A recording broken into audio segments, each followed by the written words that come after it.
I'll say this about this movie. The guy that goes in the jungle to spend time with the tribes in South America got it a lot better than the kids in Cannibal Holocaust. Let's get into it. The movie I'm referencing from the intro is 1997's The Relic.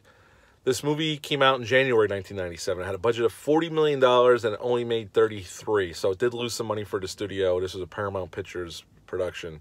The movie was directed by Peter Hyams. The interesting thing about Peter Hyams is he's also his own cinematographer, so he lights his own movies as well. And when I think about Peter Hyams, I know he's been around for a long time. He's done a lot of different films, but the movies I remember him for is Sudden Death with Jean-Claude Van Damme, and I remember him from doing End of Days with Arnold Schwarzenegger. Those are the movies I remember him by. This movie stars Tom Sizemore and Penelope Ann Miller and James Whitmore. James Whitmore, I always remember James Whitmore from The Shawshank Redemption. I know he has a long career, but that's the movie I remember him from, as Brooks from Shawshank.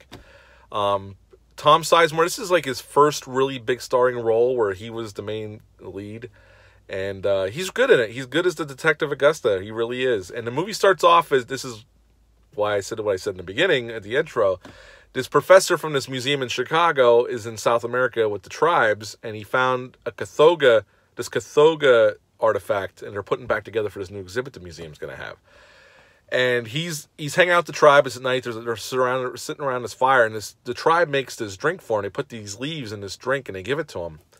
And he happily drinks it. He doesn't even question it. He just drinks it. And I'm like, I would not be drinking that shit, man. I don't know what they're giving me. They could be wanting to do me harm. How do I know? And in fact, that's what happens. But I guess he got off better than the kids from Cannibal Holocaust. I'll say it again, because the kids in Cannibal Holocaust got messed up. But anyway, he drinks this stuff, and all of a sudden he doesn't feel good. And when the tribesman gets down on all fours and starts walking towards him, he starts freaking out. Like, total panic attack. And we cut to the dock in South America, and he shows up, and he grabs the guy from the boat, and he's like, look, I want my crates back. And you get him off the boat, and he's like, no, senor, I got to get this boat out of here. We're all loaded up. I'll take care of your crates. I assure you, you'll see him in Chicago. And he ends up climbing aboard the ship, but nobody's seeing him, because there's something on that boat he really wants, which we come to find later. And then we're introduced to Tom Sizemore's character. The boat's in the harbor in Chicago, and it's a ghost ship. Nobody's on board. And in one of the bilge compartments, they find the severed heads from all the crew that was on the boat. So Tom Sizemore tells his partner that I want to know where all the crates were going. And somehow, magically, the crates that guy sent back made it to the museum already. I don't know how that works when there's nobody on the boat and the cops have it locked down because they're investigating. But somehow, some way, all the crates made it to the museum.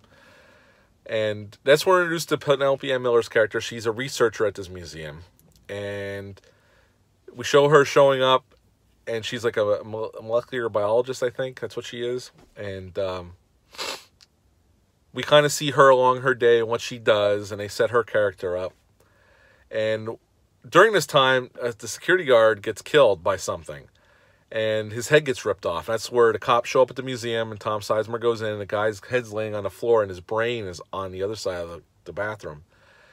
And they lock down the museum, and they start investigating. Well, now the museum's in a panic because they have this soiree going on to raise money for the museum, and their new exhibit is going to be opening up. And you have the mayor coming, and these people with a lot of money who donate to the museum. So they're in a panic.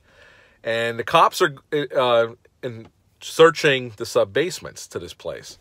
And two police officers come across this homeless guy with an axe who's coming after him, and they shoot and kill this guy. And he has a history of violent crime and whatnot. So they think, the museum people think, oh, that's it, it's over. But Tom Sizemore's character is like, I don't know, it's too convenient, this has to be tied to the boat. So, meanwhile, they find out from the coroner that the security guard's brain was missing his hypothalamus, which produces these hormones, which comes into key later when they figure out what the creature is. And we don't see the creature a whole lot for the first half of the movie. They show little bits and pieces and shadows. You don't really get a good look at it. But we know it's there. And they let the gala go on. But Tom Sizemore takes another police officer with a German Shepherd, his partner, and this other guy down into the sub-basement, into the tunnels, to see if there's anything else down there. And that's when they run into trouble. And Tom Sizemore tells his partner to go back upstairs and tell everybody to get the hell out of the museum.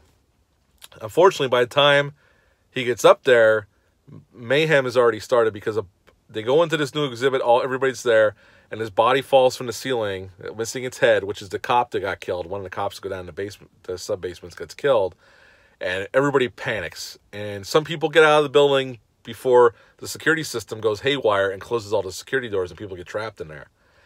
And that's pretty much where shit hits the fan for real. And we actually get our first really solid look at this creature.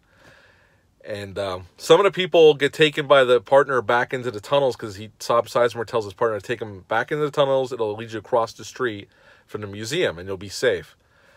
And another police officer stays behind the people that don't go because they physically can't make it. And the creature shows up and just kills a bunch of people, rips their heads off, and you get to see the creature in all its glory. And it's a cool design. Stan Winston Studios did a really nice job with it. I mean, Stan Winston was a master at that. So many creatures he's created over the years, and this one is a really good one as well. The only time it's not convincing is when they have to use CGI for it crawling up the walls, on the ceiling, or at the end, which I'll get to. And as we do a little research, they find some saliva from this thing, and Penelope Ann Miller scans it in the computer to see what it is, and they find out that it's the professor that went to South America. It's him, mixed with DNA from a gecko and some other stuff. So that stuff they fed him actually turned him into this creature. And the reason he's ripping the hypothalamuses out of the brains is because it produces his hormones that he wants. And the hormones that he really wants is the stuff that's on the leaves, like this fungus. And it's loaded with these hormones that he craves it to stay alive and keep evolving.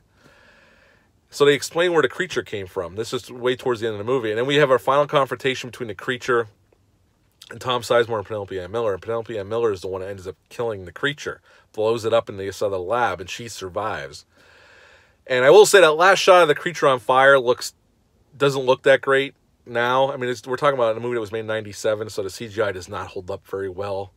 But it doesn't deter from the movie. It's still a fun creature feature.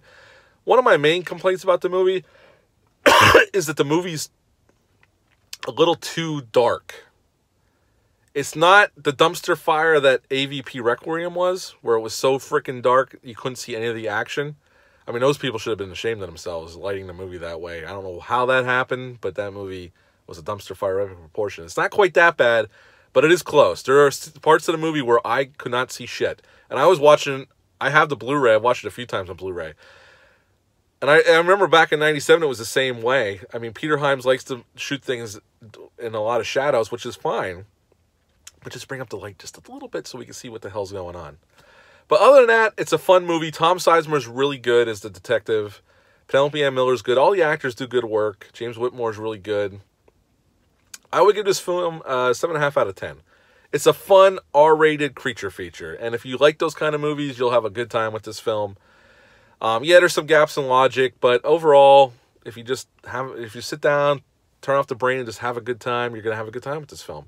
So, yep, 7.5 out of 10 for me for The Relic. Have you seen this movie? What are your thoughts? Is it one of your favorite creature features? Where does it land on the list for you? Leave a comment down below. Hit the thumbs up for me.